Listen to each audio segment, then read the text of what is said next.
Hello everyone. तो आज जो हम चैप्टर कर रहे हैं वो सब चैप्टर नंबर 7 की फर्स्ट एक्सरसाइज हम करने वाले हैं 7.1। तो देखिए उसका क्वेश्चन नंबर 1 है जो वो क्या कहता है, कहते हैं कंप्लीट द फॉलोइंग स्टेटमेंट। ये कुछ स्टेटमेंट इन्होंने दी हैं और आपको इनको क्या करना है, कंप्लीट करना है। देखिए पहली स्टेटमेंट क्या है, नंबर ए जो आपको दिया गया है, 2 line segments are congruent. 2 line segment जो हैं वो कॉन्ग्रुएंट होंगी इफ, हमने पढ़ा था अगर वो दोनों सेम लेंथ की होंगी तो वो क्या होंगी, कॉन्ग्रुएंट होंगी। तो हम यहाँ क्या लिखेंगे, if they are of same length. B part, और बी पार्ट में क्या पूछा गया है, अमंग 2 कॉन्ग्रुएंट एंगल्स। अगर आपको 2 कॉन्ग्रुएंट एंगल्स दिए हैं, one has a measure of 70 degree, एक के मेजरमेंट क्या है, 70 डिग्री है। The measure of other angle is, तो दूसरे एंगल की मेजरमेंट क्या होगी वो आपको बताना है। तो देखिए वो एंगल भी कितना हो जाएगा आपका, 70 डिग्री, क्योंकि दोनों की अगर वो एंगल्स जो हैं दोनों एंगल कॉन्ग्रुएंट हैं तो उनकी जो मेजर है दोनों की ही सेम होगी। तो ये बी का जो आंसर होगा वो भी 70 डिग्री होगा। अगर अब आपको सी पार्ट जो दिया है, when we write angle A is equal to angle B, we actually mean, हमारा मीनिंग क्या है उस चीज से। अगर हम लिखते हैं एंगल ए इक्वल है एंगल बी के, इसका मीनिंग क्या होता है, इसका मीनिंग होता है कि मेजर ऑफ एंगल ए जो है वो इक्वल है किसके, मेजर ऑफ एंगल जो हमारा है बी। तो ये हमारा angle A equal to angle B लिखने का मतलब होता है। ये आपका फर्स्ट क्वेश्चन था। नाउ जो सेकंड क्वेश्चन गिवन है, देखिए क्या दिया गया है सेकंड क्वेश्चन। सेकंड क्वेश्चन में आपसे पूछा गया है, give any 2 real life examples of congruent shape. आप किन्हीं 2 कॉन्ग्रुएंट शेप्स के रियल लाइफ एग्जांपल दीजिए।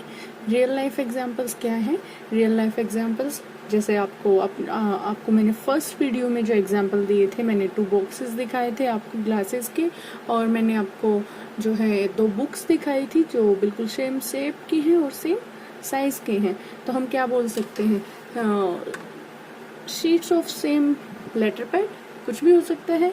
Biscuits in same packet, same packet में बिस्किट्स भी सेम होते हैं। या कुछ और एग्जांपल भी आप ले सकते हैं अपने रियल लाइफ से। नाउ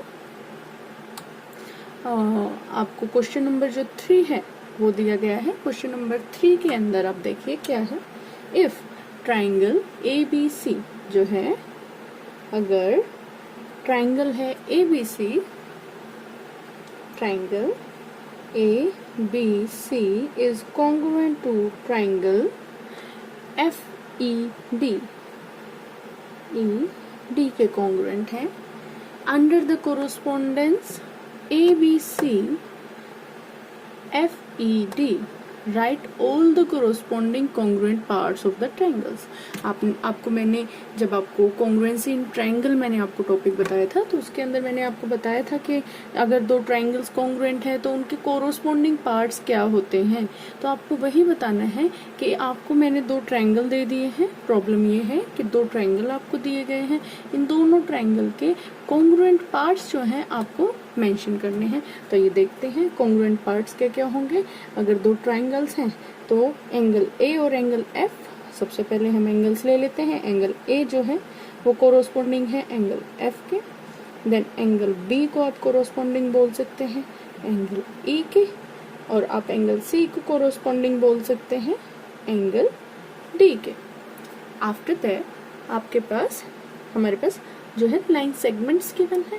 वो लाइन सेगमेंट्स क्या है, ए बी लाइन सेगमेंट जो है वो कोरोस्पोंडिंग है एफ ई के। ए बी किसके, एफ ई के कोरोस्पोंडिंग है। देन बात आती है बी सी जो आपका लाइन सेगमेंट है वो कोरोस्पोंडिंग है ई डी के। उसके बाद आपके पास जो हमारा सी ए एक लाइन सेगमेंट बनता है वो कोरोस्पोंडिंग किसके हैं, डी एफ के। ये आपके जो पार्ट्स हैं जो कि हमारे कोरोस्पोंडिंग पार्ट्स हैं दो कॉन्ग्रुएंट ट्रायंगल्स के, हमने वो लिख दिए। नेक्स्ट क्वेश्चन है आपको क्वेश्चन नंबर 4 जो दिया गया है। क्वेश्चन नंबर 4 के अंदर देखिए आपको क्या पूछा गया है। आपसे पूछा गया है if triangle D E F, अगर जो ट्रायंगल डी ई एफ है वो कॉन्ग्रुएंट है। देखिए अब इन्होंने ट्रायंगल्स के नेम थोड़े चेंज किए हैं। डी ई एफ जो है वो कॉन्ग्रुएंट है ट्रायंगल बी सी ए। अब नाम पर ध्यान दीजिएगा, आपको नेम ए बी सी नहीं दिया लेकिन दिया है बी सी ए। तो ये दोनों ट्रायंगल्स अगर कॉन्ग्रुएंट है, right the parts of triangle B C A that correspond to. तो आप ट्रायंगल्स के कोरोस्पोंडिंग पार्ट लिख दीजिए। कैसे, आप पहले दो ट्रायंगल्स ड्रॉ कर लीजिए, आपको थोड़ा इजी होगा समझना। जो ट्रायंगल्स आपको दिए गए हैं डी ई एफ, फिर आपको दिया गया है बी सी ए। तो आपको कोरोस्पोंडिंग पार्ट लिखने हैं। फर्स्ट पार्ट जो पूछा गया है कोरोस्पोंडेंस के लिए वो है आपको एंगल ई के कोरोस्पोंड में क्या है ये बताना है। और देन पूछा गया है सेकंड पार्ट में आपको लाइन सेगमेंट जो दिया गया है ई एफ उसके कोरोस्पोंडिंग क्या है ये बताना है। लाइन सेगमेंट ई एफ के कोरोस्पोंडिंग क्या है।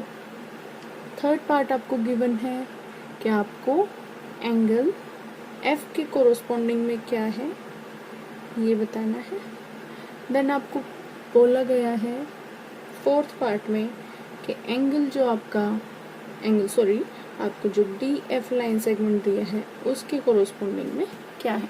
तो ध्यान से देखिएगा, एंगल ई के कोरोस्पोंडिंग में आपका होगा एंगल